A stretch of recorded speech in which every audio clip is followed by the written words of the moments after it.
ஜெபம் செய்வோம். இந்த நாளை நாம் துதிக்கிறோம், ஸ்தோத்திரிக்கிறோம்.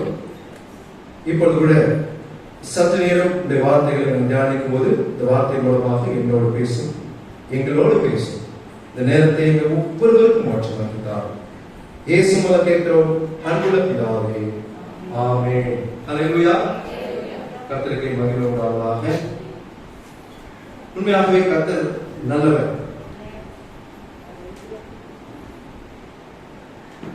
ஒவ்வொரு நாளும் காலையில நாம் எழுந்திருப்போம் என்பது நிச்சயமற்ற ஒரு காரியமாக இருக்கிறது. யாராவது இல்ல பாஸ்டர் நான் காலையில் நிச்சயமா எழுந்திருப்பேன் அப்படின்னு யாராவது சொல்ல முடியுமா? நம்பிக்கையற்ற உலகத்திலே நாம் வாழ்ந்து கொண்டிருக்கிறோம். நம்பிக்கையே கிடையாது. ஆனா நமக்கு ஒரு நம்பிக்கை உண்டு. நம்மீது அல்ல, யார் மீது? இயேசுவின் மீது நம்பிக்கை உண்டு. ஹல்லேலூயா. கர்த்தரை நம்புவோம்.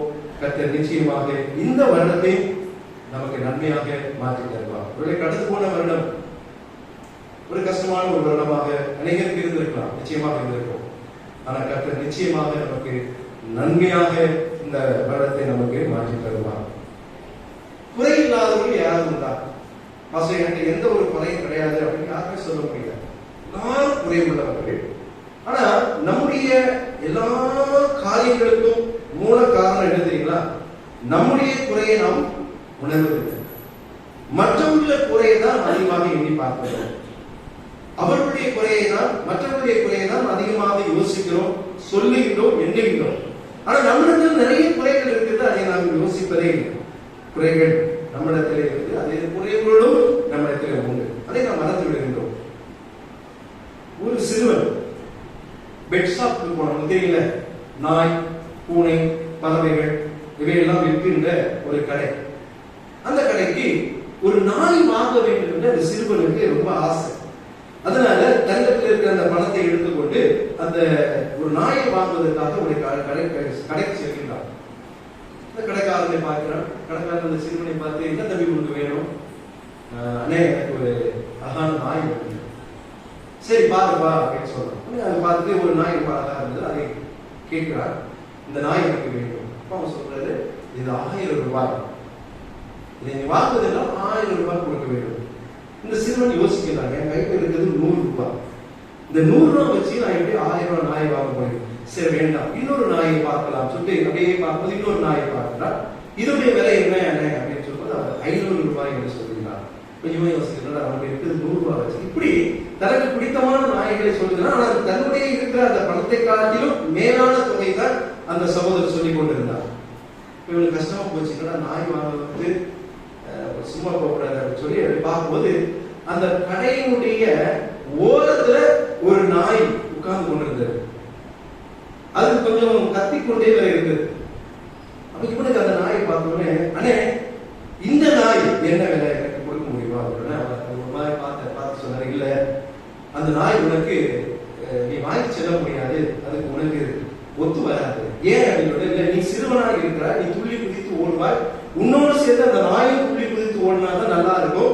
ஆனா அந்த நாய்க்கு ஒரு கால் ஊனம், அப்போ அது உன்னோடு ஓடி ஆடி விளையாட முடியாது, அதை நீ வாங்கி செல்வது உனக்கு வேணும் என்று சொன்னான். அந்த சிறுவன் சொன்னா, இல்ல அந்த நாய் தான் எனக்கு வேணும். எனக்கு ஆச்சரியமா இருக்கலாம். இப்ப சொன்னா நல்லா யோசிச்சு, நல்லா யோசிச்சு, எனக்கு அந்த நாய் தான் வேணும். சரி வாங்கிக்கொள்ளு, ஆனா நான் பணம் வேண்டாம், நீ இலவசமாவே அதை எடுத்துக்கொள்ளு அப்படின்னு சொல்றேன். இவனுக்கு ரோஸ் வந்துருச்சு, நீங்க இலவசமாக எனக்கு தர வேண்டாம், என்கிட்ட 100 ரூபாய் இருக்குது, அதை நான் கொடுத்து அந்த நாயை என்ன பண்றேன், நான் வாங்கி செல்கிறேன். உடனே போனால் அந்த நாயை அணைத்துக் கொண்டு அப்படியே வெளியே நடந்து செல்கிறார். நடந்து செல்லும் போது அந்த கடைக்கார சகோதரர் அந்த சிறுவனை பார்க்கின்றார். எப்படி நாய் ஒரு கால் ஊனமாக இருந்ததோ அந்த மாதிரி இந்த சிறுவனுடைய ஒரு காலம் ஊனமாக இருந்தது. அதான் அவர் நினைச்சாரா, இந்த நாய் யாருமே அதை வாங்கவும் முடியாது, அதுக்கு எந்த ஒரு நன்மையும் கிடைக்காது. ஆனா அந்த குறையுள்ள ஒரு நாய்க்கு கூட ஆண்டவர் என்ன பண்ணினார், ஒரு மனிதனை ஆயத்தம் பண்ணியிருக்கிறார். அப்ப அந்த 2 குறைவுள்ள அந்த மனிதனும் நாயும் இணைந்து சந்தோஷத்தோடு செல்வதை இந்த கடைக்கார சகோதரர் பார்த்து சந்தோஷப்பட்டார். நீங்க கூட மனசுல நினைக்கலாம், நமக்கு நிறைய வாழ்வில் குறைவுகள் இருக்கிறது, எப்படி எல்லாம் சரியாகும்? ஆண்டவர் அவரவர்களுக்கு ஏற்ற குறைகளுக்கு ஏற்ற மாதிரி நம்முடைய வாழ்க்கையில ஆண்டவர் காரியங்களை செய்கிறார். எல்லாருக்கும் ஒரே நிறைவான காரியங்களை ஆண்டவர் செய்வது. யாராருக்கு என்னென்ன காரியங்கள் எப்போ செய்ய வேண்டும் அதை நிச்சயமாக ஆண்டவர் செய்வார். கர்த்தர் இந்த மாதத்திலே ஒரு அருமையான வாக்குத்தத்தத்தை நமக்கு கொடுத்திருக்கிறார். உங்களுக்கு தெரியும், மீகா 7:8 கர்த்தர் எனக்கு வெளிச்சமா இருப்பார். ஒரு அல்ல சொல்லுங்க, கர்த்தர் எனக்கு வெளிச்சமா இருப்பார். அல்லேலூயா. கர்த்தர் நமக்கு வெளிச்சமா இருப்பார். கடந்த 2021 ஆண்டிலே நிறைய இருள் சூழ்ந்திருந்தது. இருள் போக வேண்டும் என்றால் வெளிச்சம் வரணும். அந்த இருள் நீக்கி இந்த புதிய வருடத்துக்குள்ளே வெளிச்சத்தை கொண்டு வருவதாக வாக்கு கொடுக்கிறார். நான் 1ஆம் தேதி உங்களுக்கு ஏற்கனவே அறிவித்தேன். அப்ப இருள் வராதா? இந்த 2022ஆம் ஆண்டிலே இருளே இருக்காதா? அப்படி வெளிச்சம் தானா? இல்ல. வேதம் சொல்கிறது, நான் இருளே உட்கார்ந்தாலும் அந்த இருள் நீங்கி நான் என்ன பண்ணுவேன்? வெளிச்சமாய் மாறி போவேன். ஏன் தெரியுமா? கூட யார் இருக்கிறாங்க? ரொம்ப அழகான பாட்டு. கூட யார் இருக்கிறாங்க? கர்த்தர் இயேசு கிறிஸ்து நம்மோடு இருக்கிறார். அவர் வெளிச்சமாய் இருக்கிறபடியா நமக்கு வரக்கூடிய இருள் நம்மை விட்டு அகன்று போகும். சரி, இருள் என்றால் என்ன? துக்கம், கஷ்டம் தான் இருள். நாம் துன்பப்படுவதுதான் இருள். இந்த துன்பப்படுகின்ற அந்த இருளில் இருந்து ஆண்டவர் விலக்கி நம்மை பாதுகாப்பதாக ஆண்டவர் வாக்கு கொடுத்திருக்கிறார்.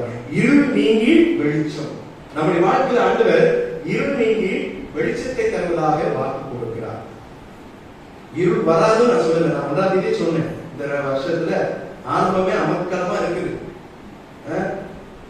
மேக்ரான் என்று சொன்னாங்க. இப்ப நேற்று ஒரு செய்தி சொல்லிட்டாங்க. இஸ்ரேல்ல இன்னொரு புதுசான ஒரு திரும்ப என்ன பண்ணிருக்காங்க, வைரஸை கண்டுபிடிச்சிருக்காங்க. இப்படியே மாதத்துக்கு ஒரு 4 முறை வந்தா நாம எப்படி வெளிச்சத்துக்குள்ள வர முடியும்? இல்ல, சுத்தி இருள் தான் இருக்கும். ஆனா நீங்க கவலைப்படுங்க, ஆண்டவருடைய பிள்ளைகள், அதான் நான் நேற்று 1ஆம் தேதி சொன்னேன், செம்மையானவருடைய இதயத்துல வெளிச்சம் உதிக்குங்க. உங்களுடைய வாழ்க்கையிலே வெளிச்சம் வரணும்னா நீங்க ஆண்டவருக்கு உண்மையா இருக்கு. நீங்க ஆண்டவருக்கு பிரியமா இருந்தீங்கன்னா, ஆண்டவர் உங்களை நேசிக்கிறதா இருந்தா நிச்சயமாக வெளிச்சம் உங்களுடைய வாழ்விலே உண்டாகும். இருள் வரும், விழுந்திருக்கும், பிசாசானவன் சிரிப்பான், இதெல்லாம் நடக்கும். ஆனா கர்த்தர் நமக்கு வெளிச்சமா இருப்பார். அல்லேலூயா. அப்போ 3 விதமான இருளில் இருந்து ஆண்டவர் நமக்கு வெளிச்சத்தை தருவதாக இன்றைக்கு நமக்கு வாக்கு கொடுக்கிறார். யோபு 29:3 நாம் வாசிக்கிறோம். யோபு சொல்றாரு, அப்பொழுது அவர் தீபம் என் தலையின் மேல் பிரகாசித்தது, அவர் அருளின் வெளிச்சத்தினால் நான் இருளை கடந்து போனேன். ஆண்டவருடைய வெளிச்சம் நமக்குள்ளே வரும்போது நாம் இருளை கடந்து போவோம். யோபுக்கு எப்படிப்பட்டான இருள் இருந்ததுல, பயங்கரமான சூழ்நிலை. இந்த வைரஸ்ல ஒன்றுமே இல்லை, கொரோனா ஒன்றுமே இல்லை அவருடைய வாழ்க்கையை கம்பேர் பண்ணும்போது. ஏன்னா ஒரு பிரச்சனையும் எதிரே இல்லாத போது எல்லா பிரச்சனையும் சந்தித்தவர் யோபு. ஆனா தன்னுடைய வாழ்க்கையில வெளிச்சத்தை கண்டவர் யோபு. அதான் சொல்ற, என்னுடைய இருள் கடந்து போகும்போதுக்கு நீ எனக்கு வெளிச்சத்தை தந்தாய், என் தலை மீது உம்முடைய வெளிச்சம் பிரகாசம். ஒரு உண்மையான வார்த்தைகள். அப்போ 3 விதமான இருள் நீக்கி ஆண்டவர் நமக்கு வெளிச்சத்தை தருவதாக வாக்கு கொடுக்கிறார். 2021 முடிந்து விட்டது. புதிய ஆண்டுக்குள்ளே பிரவேசித்து விட்டோம். இந்த ஆண்டிலே ஆண்டவர் நமக்கு இதிலிருந்து வெளிச்சத்தை தருவார். முதல் காரியம், பாவத்தின் இருளை ஆண்டவர் என்ன பண்ணுவார்? வெளிச்சத்தை மாற்றுவார். ரொம்ப முக்கியம். இங்கே மற்ற காரியத்தை விட முக்கியமான காரியம். 2021 நான் எந்த பாவமும் செய்யல அப்படின்னு யாருமே சொல்ல முடியும். ஏன்னா மனிதனாக இருக்கிறவர்கள் எவ்வளவு உயரத்தில் இருந்தாலும், எவ்வளவு உண்மையாக இருந்தாலும், எவ்வளவு பரிசுத்தமாக இருந்தாலும், ஏதோ ஒரு விதத்துல நான் பாவம் செய்து தவறு விடுகிறோம். அது நிச்சயம். நான் பாஸ்டர் ஒரு பாவம் செய்ய முடியாது யாருமே சொல்ல முடியாது. நம்முடைய சிந்தனையா ஒரு பாவத்தை நம்ம செஞ்சிருவோம். நான் ஆண்டவர் சொல்றார், அந்த பாவம் செய்கின்ற அந்த காரியங்கள் இருந்து, அந்த இருளில் இருந்து ஆண்டவர் என்ன சொல்றா? வெளிச்சத்தை. வெளிச்சம் வந்துச்சுன்னா அந்த பாவம் நமக்குள்ள இராது.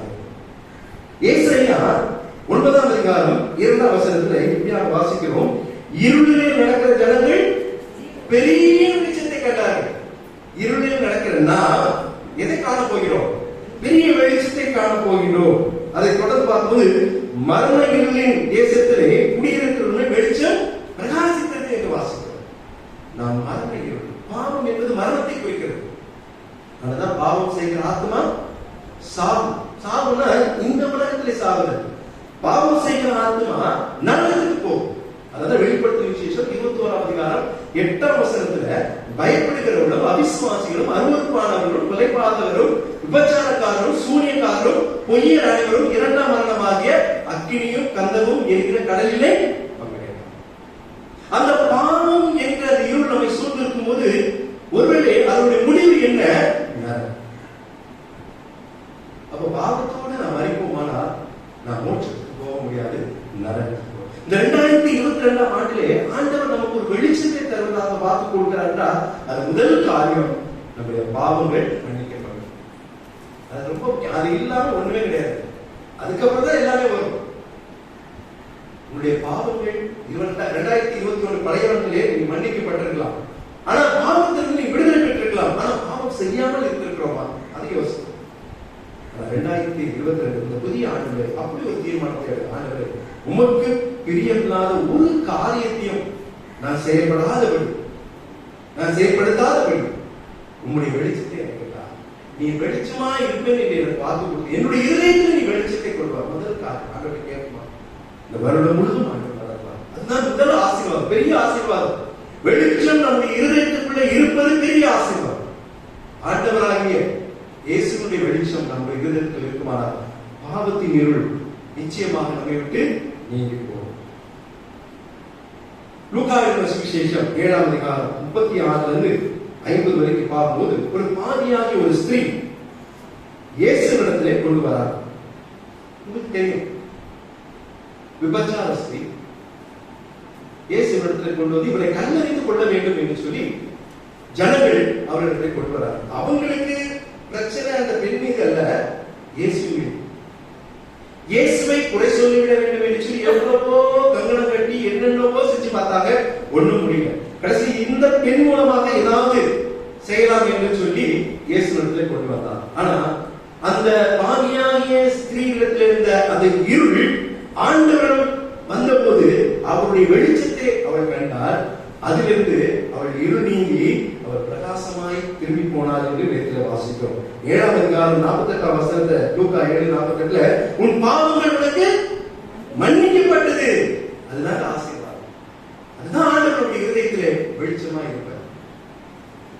காலகாலமாக ஆலயத்துக்கு வருகிறோம், காலகாலமாக ஆராதனைக்கு வருகிறோம், வேதத்தை வாசிக்கிறோம், ஜெபிக்கிறோம், ஆண்டவருடைய காரியங்கள் எல்லாவற்றிலும் சிறப்பாக செயல்படுகிறோம். நல்லதுதான். நம்முடைய பாவ வாழ்க்கையிலே நாம் தொடர்ந்து கொண்டிருக்கிறோம். ரொம்ப முக்கியமான ஒரு காரியம், ஆண்டவர் நமக்கு வெளிச்சமாய். பாவியான ஸ்திரீ ஆண்டவருக்கு அழைத்து வந்த போது அவரை கல்லறிந்து கொள்ள வேண்டும் என்று கொண்டு வந்தாங்க. ஆண்டவர் பாவங்கள் மன்னிக்கப்பட்டது.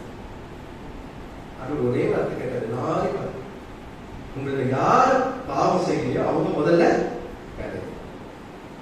ஒருத்தர் கூட இருக்க முடியும், எல்லாரும் பாருங்க. வேதம் அப்படிதான் சொல்லு, எல்லாரும் பாவம் செய்து தேவ மகிமை அற்றவர்கள் ஆனார்கள். ஆண்டவர் ஒருவர் தான் பாவம் இல்லாத, ஆண்டவர் ஒருவர் தான் பாவம் நினையாது, ஆண்டவர் ஒருவர் தான் பாவமே இல்லாத, பாவம் செய்யாதவர். இந்த பூமியில இருக்கிறது எல்லாம் பாவி. ஆனால் இயேசு நமக்குள்ளே இருக்கும்போது, இயேசுடைய வெளிச்சம் நமக்குள்ளே வரும்போது நம்முடைய பாவத்தினுடைய இருள் நம்மை விட்டு நீக்கப்படுது. அப்ப முதலாவதாக பாவத்தினுடைய இருள் நீங்கி ஆண்டவர் வெளிச்சத்தை தருவார். அது முதல் ஆசீர்வாதம். இரண்டாவதாக பாவத்தினுடைய இருள் மாத்திரமல்ல, இந்த உலகத்திலே பாடுகள் இருள் நிறைய இருக்கு. எல்லாருடைய மனசுல கேட்டீங்கன்னா, பாஸ்டர் கரெக்டா சொல்லுங்க, பாடுனா 1-2 பாடு இல்லை, வாழ்க்கையே பாடா விளைவியமாக இருக்கும். இல்ல பயங்கர தீராத வியாதியா இருக்கலாம், இல்ல பண பிரச்சனையா இருக்கலாம், இல்ல குடும்பத்திலே பிரச்சனையாக இருக்கலாம். எந்த பிரச்சனை இருந்தாலும் ஒரு பாடுகள் இல்லாத பிரச்சனை ஒண்ணுமே கிடையாது. இப்படிதான் ஒரு பாஸ்டர் பிரசங்கம் பண்ணிட்டார். ரொம்ப துன்பமான சூழ்நிலைகளை பத்தி, உபத்திரவத்தை குறித்து ரொம்ப அழகா பேசிட்டு அவர் சொன்னாரு, அடுத்த முறை யாராருக்கிட்ட நிறைய துக்கம் இருக்குதோ, துன்பம் இருக்குதோ, உபத்திரம் அதெல்லாம் ஒரு மூட்டை கட்டி கொண்டு வந்திருக்கேன். அப்போ நான் அதை பார்த்து யாரார்கிட்ட எவ்வளவு பேர் தெரிஞ்சுக்கிறேன் அப்படின்னு சொல்லி ஒரு பாஸ்டர் சொன்னாங்க. துக்கத்தை துன்பத்தை எப்படி மூட்டை கட்டிட்டு வரலாம் நினைக்கிறது கதை. அடுத்த வாரம் ஆலயம் நடந்து கொண்டிருந்தது. ஒவ்வொருத்தரும் ஒவ்வொரு விதமான மூட்டையை தூக்கிட்டு வந்தாங்க. ஒருத்தர் சின்ன மூட்டையை தூக்கிட்டு வந்தாங்க, ஒருத்தர் பெரிய மூட்டையை தூக்கிட்டு வந்தாங்க, ஒருத்தர் பெரிய தூக்கு சுமக்க முடியாம தூக்கிட்டு வந்தாங்க. ஒவ்வொருத்தரும் ஒவ்வொரு விதமான மூட்டையை தூக்கிட்டு வந்தாங்க. ஒருத்தர் மட்டும் என்ன பண்ண, கையை வீசிக்கிட்டு வந்தார். எல்லாருக்கும் ஆச்சரியம். எல்லாருக்கும் ஆச்சரியத்தோட பாஸ்டர் ரொம்ப ஆச்சரியம். ஏன்னா பாஸ்டர் ஒரு சின்ன மூட்டையை வச்சுட்டாரு. அவருக்கு பிரச்சனை இருக்குது, அதை அவரும் வச்சிருக்கிறாரு. என்னடா இது, நாமளே ஒரு மூட்டையை வச்சிருக்கிறவே, ஒருத்தர் மட்டும் கை வீசிட்டு வராருன்னு அவர் ரொம்ப சந்தோஷம். அவர் சொன்னாரு, எல்லாரும் கரங்களை தட்டி அந்த சகோதரனுக்கு நன்றி சொல்லுங்க.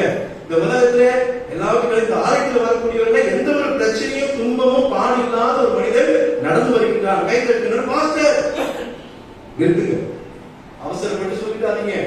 நீங்க எல்லாம் கஷ்டத்தை தூக்கிட்டு வந்துட்டீங்க, ஏன் கஷ்டம் லாரியில வச்சிருக்கேன், லாரியில கொண்டு வந்துட்டு இருக்காங்க, பின்னாடி வருகிறார். இன்னைக்கு ஒவ்வொருத்தருடைய நிலைமையை வச்சுதான் அப்படிதான் இருக்கும். பயங்கரமான பாடுகளுங்க. 2021 நான் சொன்னேன் 1ஆம் தேதி பெருமூச்சு விடுற அளவுக்கு இருக்குது. 2020 பெருசா 2021 பெருசா அப்படின்னு பார்த்தா கிட்டத்தட்ட ரெண்டும் ஒண்ணு சளைத்ததல்ல, அப்படிதான் இருக்குது. ஆனா 2022 அப்படி இருக்குமா? இருக்கலாம். நான் தீர்க்க தரிசனம் சொல்றேன். அதனாலதான் இருள் நிச்சயமாக வரும். அதனால சொன்னேன், நீங்க இருள் வரும். ஆனா இருள் வந்தாலும் வெளிச்சத்தை நீங்க பெற்றுக் கொடுங்க. அதுதான் ஆண்டவர் நமக்கு வெளிச்சமா இருப்பார். அந்த நேரத்துக்கு ஆசீர்வாதம் உண்மை கிடையாது, ஆனா பாடுகள் உண்டு. முதல் வாரத்துல பாடுகள் உண்டு சொல்லுங்க. நான் சொல்லுங்க, வேதம் சொல்லுங்க. பிசாசு நம்மை பார்த்து நகைப்பான், சத்துரு நம்மை பார்த்து நகைக்கிற சூழ்நிலை. நீதிமான் விழுவான், ஆனா அப்படியே விழமாட்டீங்க. நீங்க விழுந்திருக்கீங்க, அப்படியே கடை மாட்டீங்க. என்ன பண்ணுவீங்க? எழுந்திருப்பீங்க. அல்லேலூயா, நீங்க எழுந்திருப்பீங்க. இருள் உங்களுடைய வாழ்க்கையில வரும், ஆனா வெளிச்சம் வந்து இருளை நீக்கும். இதெல்லாம் ஆசீர்வாதம். 2022 எப்படி இருக்கும்னா, கண்டிப்பா பிரச்சனை இருக்கும், ஆனா கண்டிப்பா ஆண்டவர் உங்களோடு இருந்து அந்த பிரச்சனைகளை எடுத்துக்கொள்ளும். இங்கே பாடுகளுடைய இருளை ஆண்டவர் மாற்றி போடுவார். வாசிக்க கேட்ட மார்க் சுவிசேஷம் 5ஆம் அதிகாரத்திலே 12 வருஷம் பெரும் பாடுள்ள ஒரு ஸ்திரீயுடைய வாழ்க்கையில் நடந்த சம்பவத்தை நான் வாசித்தோம். வேத பகுதியாக வாசித்தவர்களுக்கு தெரியும். அவங்களுக்கு வாழ்க்கையில இருள் என்றால் உடனே அவங்களுக்கு பணம் இருந்தது, உறவினர்கள் இருந்திருக்கலாம், நல்ல ஒரு உலகத்தினுடைய சம்பத்துக்களை அதிகமாக பெற்று வாழ்ந்தவர்கள். ஆனா அவங்களுக்கு இருக்கிற ஒரே பிரச்சனை இருக்குமா, தன்னுடைய சரீரத்திலே பாடு. அதுதான் அவருடைய வாழ்க்கையில இருள். அந்த இருள் நீங்கி வெளிச்சம் வரணும். ஆனா முடியும். எவ்வளவு டாக்டர் போயிட்டாங்க, எவ்வளவு பணத்தை செலவிட்டாங்க, தன்னுடைய சொத்துக்கள் அனைத்தையும் இந்த காரியத்துக்காக. ஒரு நாள் அல்ல, ஒரு மாதம் அல்ல, ஒரு வருடம் அல்ல, 12 வருடம் பாடு. உங்களுக்கு தெரியும், அது வார்த்தைகளால் விவரிக்க முடியாத ஒரு துன்பம். சிலருக்கு வியாதிகள் வரும், 2 நாள் 3 நாள் ஜுரம் வந்தவுடனே என்ன பண்ணுவோம்? ஆண்டவரை ஒரு சொல்லாரு. நான் 3 நாளா சொல்றேன், 3 நாள் இருக்குது, இவ்வளவு கஷ்டம் இருக்குது. 12 வருஷம் இந்த அம்மா கஷ்டப்படுறாங்க, ஆனா இயேசுவை அறிகிறாங்க. எப்படியாவது ஆண்டவரை சந்தித்து விட வேண்டும், ஆண்டவரிடத்திலிருந்து வார்த்தை பெற்றுவிட வேண்டும், ஆண்டவரிடத்திலிருந்து சுகத்தை பெற்று முடியல, கிட்ட போக முடியல. அப்படி வெளிச்சத்தை தரிசிக்கணும், என்ன பண்றது? முடியல, கூட்டம். சரி, எப்படியாவது ஆண்டுடைய அந்த வஸ்திரத்தையாவது என்ன பண்ணிடலாம், தொட்டு விடலாம். ஆண்டவர் அணிந்திருந்த வஸ்திரத்தை அந்த ஸ்திரீ தொட்டார். தொட்ட மாத்திரத்திலே 12 வருஷம் கஷ்டப்பட்ட பாடு சடுதிலே நீங்கி போனது. ஹல்லேலூயா. ஆம். ஏன்னா அவருடைய பாடு என்ற அந்த இருள் ஆண்டுடைய வஸ்திரத்தை தொட்ட மாத்திரத்தில் வெளிச்சம் வந்து அவருடைய இருள் அங்கே போனது. ஆண்டவர் கேட்கிறார், ஆச்சரியப்படுறார் சீஷர். ஆண்டவர் தொட்ட உடனே கேட்கிறாரு, என் வஸ்திரத்தை தொட்டது? கொஞ்சம் எல்லாம் சிரிச்சிருப்பாங்க, என்ன ஆண்டவரே, இவ்வளவு கூட்டம், எவ்வளவு பேர் உங்களை தொடராங்க, வெறும் துணி மாத்திரம் வஸ்திரத்தை மாத்திரம் அல்ல, உங்க மேலே நேரடியாக தொட்டுட்டு இருக்காங்க. அப்ப கொரோனா தான் கிடையாது, இப்பதான் தொடக்கூடாது, 6 அடி கேப் போடணும். அப்ப அதுக்கு நெருங்கினாங்க, போகிறதுக்கு இடம் இல்லை.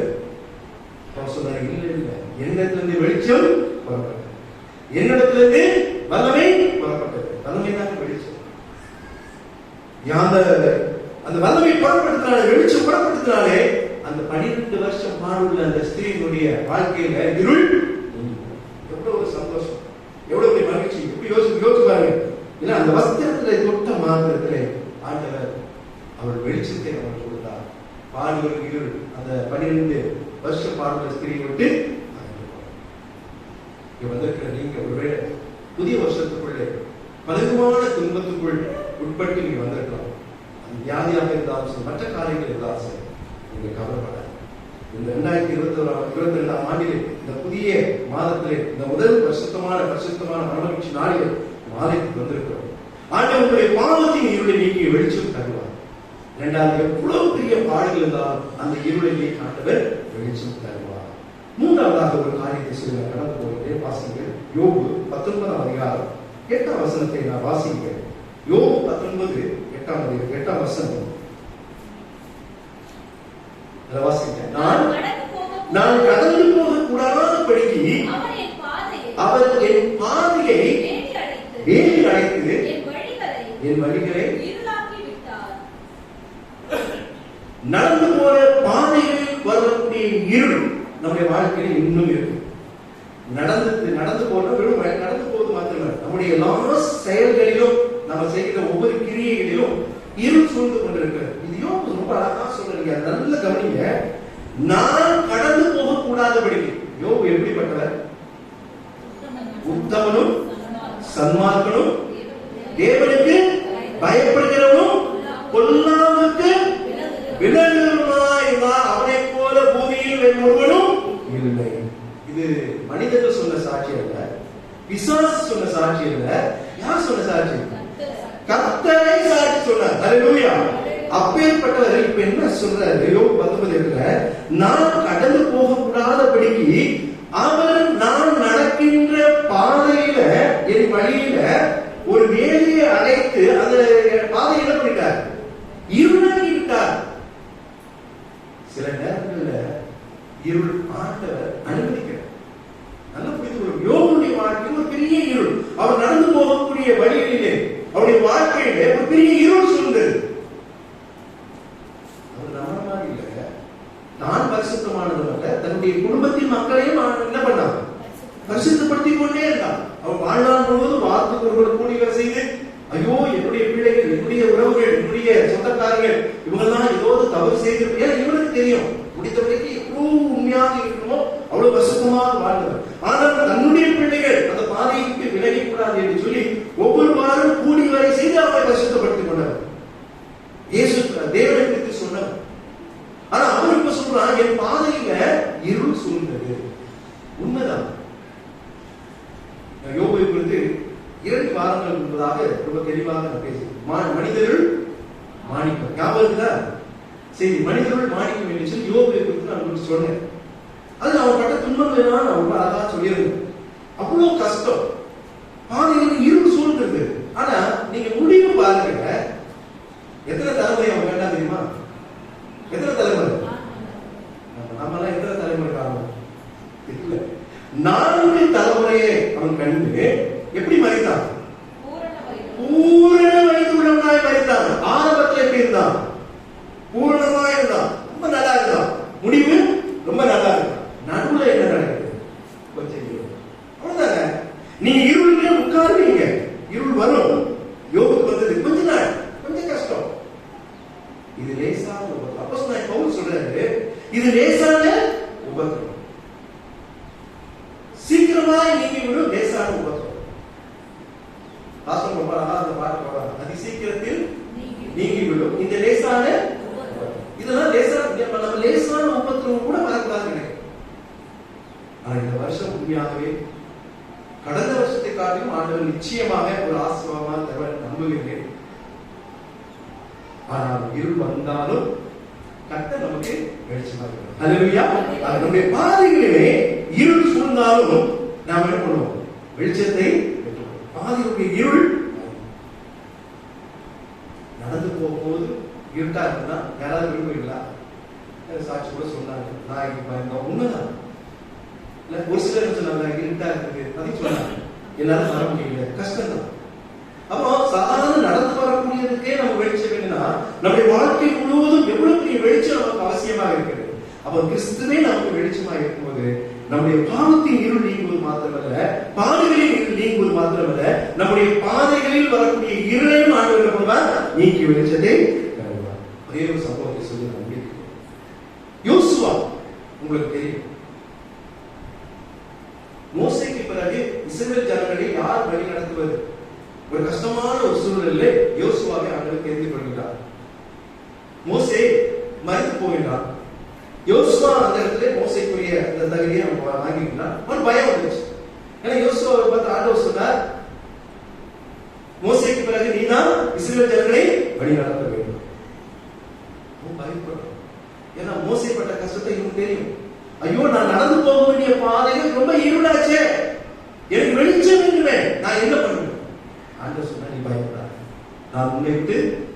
விலகுவதில்லை, உன்னை ஆண்டவர் அப்படிதான் சொல்றார். நான் உன்னை கைவிடுவதில்லை, நீ பயப்படாத.